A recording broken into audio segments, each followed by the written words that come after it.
After 33 years in powerlifting competitions, 200 plus competitions, I have yet to see anyone, with the exception of myself, stretch prior to competition. And I don't understand this other than the fact that I had a martial arts career prior to my powerlifting career, so it was natural for me to stretch every day of my life. Now, this stretching is critical.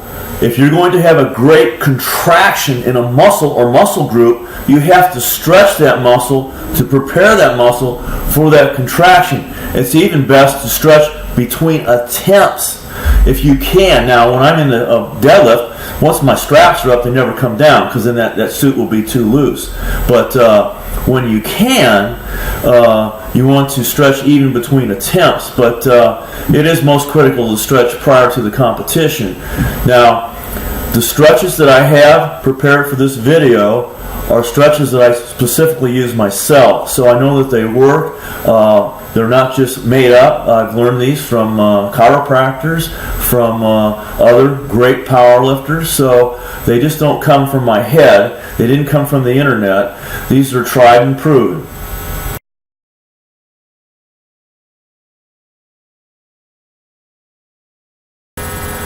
The first stretch I want to talk about today is what we call the hamstring stretch or the hurdler stretch. It's basically glutes, hamstring, a little bit of the posterior chain up into the back. And I like to do this before every workout. I do it every morning as soon as I get out of bed. And the reason I do it is obvious for squat and deadlift, but for bench press, I don't want to get a leg cramp. And I have to do these to avoid getting a leg cramp when I get into a tight bridge. Okay, so I have the leg that I'm not stretching with the foot against my inner thigh. Okay, I don't turn my leg around. That's hard on the knee. It's hard on the SI joint. You're twisting your knee into a position that it's not made for. So anyway, I want to gently bring my head down towards my knee and maybe pause. Let it stretch. I can't go any farther, but let it stretch. Pause and then continue.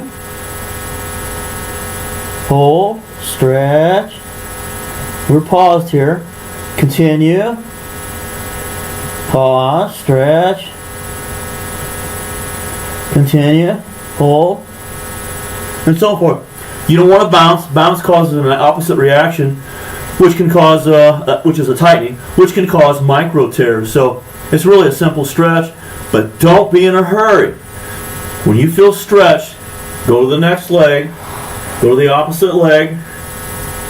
Sometimes I like to actually pull my toes back and stretch, and I even get it in my my calf. So that's very, very helpful too, especially if you get a calf cramp. That's one way to get that cramp out of there. Now the scissors stretch is a very valuable stretch because it stretches the abductor muscles on the insides of your upper legs. I cannot do a deadlift workout or a squat workout if those muscles are tight. However, the reason this is a very controversial exercise or stretch is because it does push the SI joints together, which is a negative. You want to stretch those apart, not together. So take care when you perform this exercise. You can use your elbows to push your legs down. You can also pull forward with your arms, pull your head down towards your feet, and this will stretch those abductor muscles. Another great stretch for the quadriceps is probably familiar to most people out there, but you would just find something to balance yourself against and then grab the instep of your foot and then just pull your leg back gradually and increase that over time. As it gets tighter and tighter, let it stretch, and then once it relaxes, pull back some more, let it stretch, and just continue to do that until you feel that you've got a good stretch in that quadricep. Do not do this. Do not pull your foot up across your back to the opposite glute. That puts the knee in a difficult position, a position that's unnatural, and you can do some damage to your knee.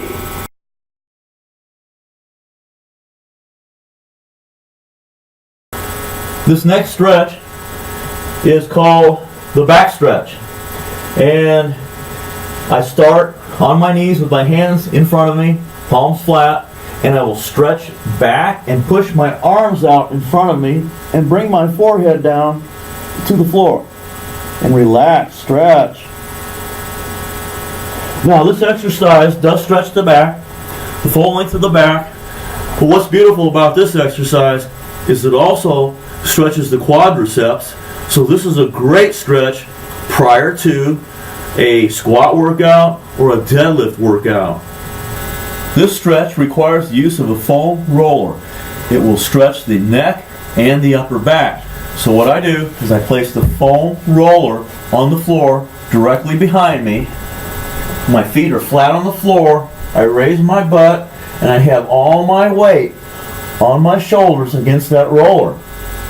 I interlace my hands behind my head and then I gently pull my head forward and get that stretch in my neck and my upper back.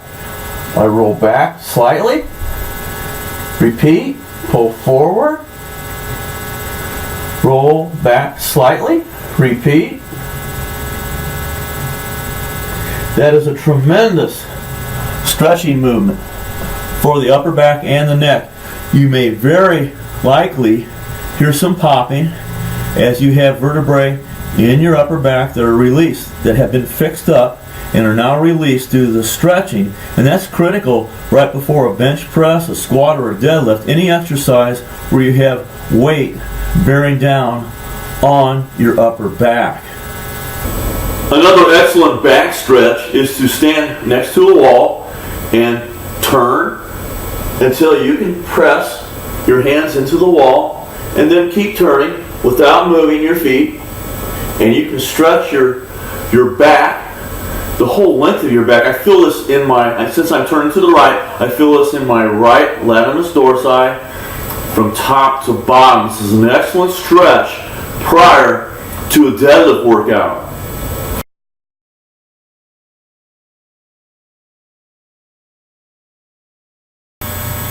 Now the front deltoid stretch is more than a front deltoid stretch. It's also a pectoral stretch. And everybody's probably familiar with this exercise.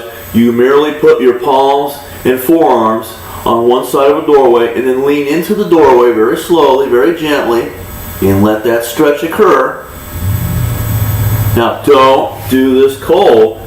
Go to the bench press, take the bar, and do a couple sets maybe of 10, 20 reps. Get some blood into those deltoids, into those pecs before you stretch.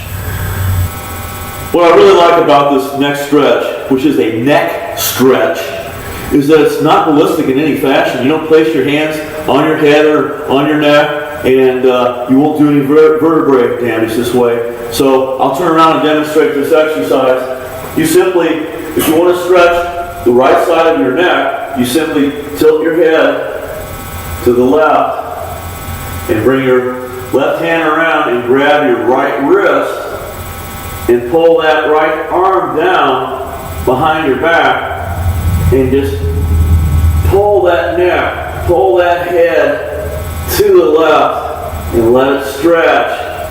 It's very gentle, very gentle. Now a lot of us as we get older, we have some soreness, some tightness in our wrist, in our forearms from heavy benching, and you never really hear much about how to stretch these areas, but there is a stretch called the forearm / wrist stretch. And what you would do was get on your knees, turn your palms, your hands out so that your thumbs are facing forward, and then stretch back without moving your arms and let the forearms and the wrist just stretch. Okay?